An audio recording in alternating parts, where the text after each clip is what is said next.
শ্বাহৰুখ খানৰ তিলনি পাতিলে ৰাম জন্মভূমিতেই শ্বাহৰুখক সজালে মৃত পাঠানৰ বিকিনি বিতৰ্কত তুলপাৰ দেশ শ্বাহৰুখৰ বিৰুদ্ধে অশ্লীলতাক আদৰি লোৱাৰ অভিযোগ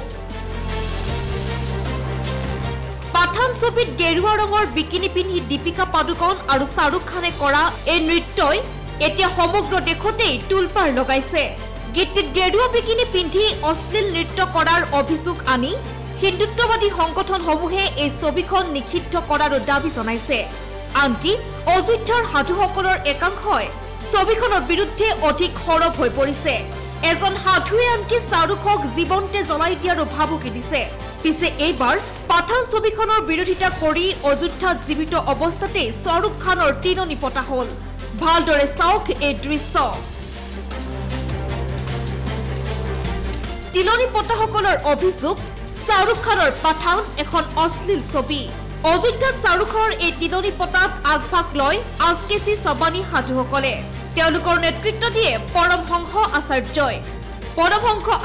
আনকি শ্বাহৰুখক জীৱিত অৱস্থাতেই জ্বলাই দিয়াৰ ভাবুকি দিছিল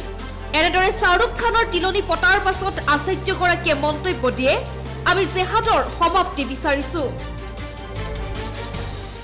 এটা দেশজুৰি পাঠান বিতৰ্ক কিন্তু তাৰ মাজতেই অযোধ্যাৰ এজন সাধুৱে শ্বাহৰুখ খানৰ তিলনি পাতিছে আন এজন সাধুৱে আকৌ শ্বাহৰুখ খানক জীৱন্তে জ্বলাই দিয়াৰ ভাবুকি দিছে এনেসমূহ ঘটনাই এতিয়া চিন্তিত কৰি তুলিছে প্ৰতিজন সচেতন নাগৰিকক আচলতে আমি কোনফালে গতি কৰিছো দেশৰ এজন সুপাৰষ্টাৰৰ সম্বন্ধে এইসমূহ মন্তব্য কৰা ঘটনাক এতিয়া সহজভাৱে ল'ব পৰা নাই শ্বাহৰুখ খানৰ অনুৰাগীয়ে ইয়াৰ লগে লগে প্ৰাগ ফকাছৰ পৰা মই ডিম্পিয়ে বিদায় লৈছো আপোনালোকে অধিক বাতৰিৰ বাবে চাই থাকিব প্ৰাগ নিউজ ডিজিটেল